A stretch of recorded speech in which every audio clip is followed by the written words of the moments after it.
ازيكم عاملين ايه؟ فيديو جديد عن البيزنس ديفلوبمنت. تعالوا نتكلم النهارده عن استراتيجي مهمه جدا في البيزنس ديفلوبمنت، وهي عباره عن فوت ان ذا دور، رجل جوه الباب. اسمها غريب، ولكن هتجيب معاك نتيجه في شغلك اكتر مما تتخيل.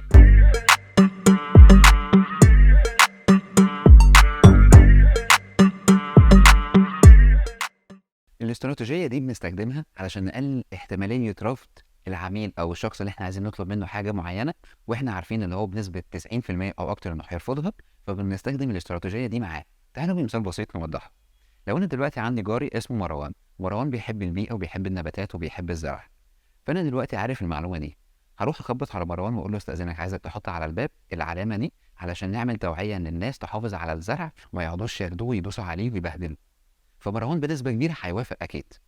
طيب، المفروض بعد فتره معينه، سواء كان اسبوع او اكتر، بنروح نخبط على مروان تاني وهطلب منه الحاجه اللي انا كنت عايزه يعملها من الاساس. نسبه قبوله علميا هتكون اكتر بكتير من نسبه اللي انا لو كنت عرضت عليه اللي انا عايزه كاول مره. هي دي الاستراتيجيه ببساطه.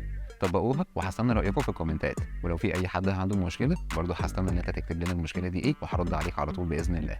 ما تنساش تعمل فولو وسبسكرايب عشان يوصلك كل فيديو جديد انا بعملها. اشوفكم على خير.